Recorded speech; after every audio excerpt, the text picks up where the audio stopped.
ইরানকে অবরোধ করে রেখেছে, নৌ অবরোধ। আসলে নৌ অবরোধটা কী এবং কেন করা হয় বা এর কারণটা কী? নৌ অবরোধটা হলো যে ইরানের ভিতরে কোনো আপনার জাহাজ ঢুকতে পারবে না, কিংবা ইরান থেকে কোনো জাহাজ বের হতে পারবে না। অর্থাৎ ইরানের নৌ রুট দিয়ে কোনো ধরনের জাহাজ তারা ঢুকতে এবং বের হতে দেবে না।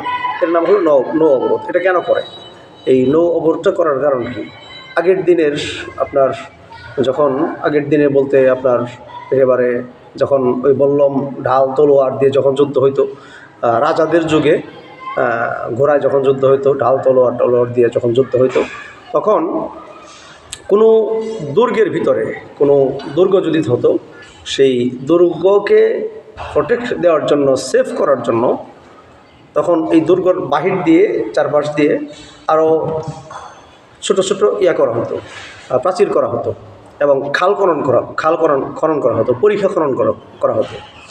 এই ছোট ছোট বেড়া যেগুলো আছে, সেই বেড়া বা ওয়াল, প্রাচীর এবং খাল খনন, এগুলোর চারপাশ দিয়ে এসে অন্য জায়গার থেকে এসে সেখান দিয়ে আপনার তারা ঘিরে ফেলার ফলে যেটা দেখা যাইতো, মানে আগের দিনে যে আপনার পাথর দিয়ে করা হতো, বল্লম দিয়ে, এরপরে এই সমস্ত যুদ্ধ যখন হতো, তখন এই দুর্গের চতুর্পাশ দিয়ে যখন ঘিরে ফেলার পরে তখন তারা দীর্ঘদিন যাবৎ তারা সেই দুর্গকে তারা বেষ্টনী করে ঘিরে রাখতো।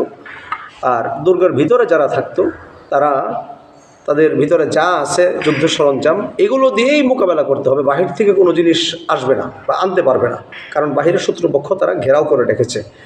এক পর্যায়ে দেখা যেত যে এই তাদের যুদ্ধ সরঞ্জাম শেষ হয়ে যায়, খাদ্য সামগ্রী শেষ হয়ে যায়, বিভিন্ন রসদ শেষ হয়ে যাওয়ার ফলে যারা দুর্গর বাহিরে যারা ঘেরাও করে রেখেছে, তারা যুদ্ধে বিজয়ী লাভ করে। বা ভিতর থেকে যদি ভালো প্রোটেক্ট করতে পারে, ভালো আক্রমণ বা প্রতিহত করতে পারে, তাহলে ভিতরের ওলারা তারা যুদ্ধে বিজয় অর্জন করে এবং যারা বাহির দিয়ে রয়েছে তারা পালাতে বাধ্য হয়। কিন্তু ঘেরাও করে ফেললে একবার তারা অনেক ক্ষেত্রেই দেখা যেত যে ওখানে ঘেরাও করতে করতে কয়েক মাস পর্যন্ত তারা ঘেরাও করে রাখতো।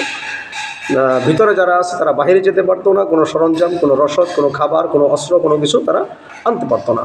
বিধায় ভিতরের লোকজন এক পর্যায়ে তাদের জীবনযাপন সংকীর্ণ হয়ে যেত, বিভিন্ন সরঞ্জামাদি সংকীর্ণ হয়ে যেত, তারা যুদ্ধে পরাজয় বরণ করতে তারা বাধ্য হতো। ঠিক তেমনিভাবে নৌ অবরোধটা হলো ইরানের চতুর্দিক দিয়ে আমেরিকান যে সমস্ত যুদ্ধ জাহাজ রয়েছে, সেই জাহাজগুলো তারা সেখানে রেখে দিয়েছে এবং ইরানের ভিতরে কোনো কিছু আসতে পারবে না। ইরান থেকে কোনো জাহাজ তারা বের হতেও পারবে না। এর নাম নৌ অবরোধ। কিন্তু এই নৌ অবরোধের ভিতরে ইরান এমন এক খেলা দেখিয়েছে যে যুদ্ধবিরতির ভিতরে নৌ অবরোধ দিয়ে ইরানকে আটকে রাখবা। আমেরিকান এক যুদ্ধ জাহাজকে ইরান আকাশ দিয়ে টুস করে মেরে দিয়েছে, ড্রোন দিয়ে টুস করে মেরে দিয়েছে এবং সেটা ব্যাপক ক্ষতি হওয়ার কারণে তারা পিছনের দিকে তারা চলে গেছে। ইরান তারা এত কাঁচা খেলোয়াড় না, ইরান একেবারে ভালো করেই নেমেছে। কারণ ভয় যদি আপনি পান, ভয় পেলে পরে আপনি আরও ভয় পাবেন। আর যদি সাহস নিয়ে সামনের দিকে অগ্রসর হন, তাহলে শত্রুপক্ষ আপনাকে হিসাব করবে, আপনাকে গুনবে যে না, সাহসী ব্যক্তি, এখানে কোনো আওড়া করা কাজকাম করা যাবে না। আমেরিকা এখন এমন একটা গেরাকলে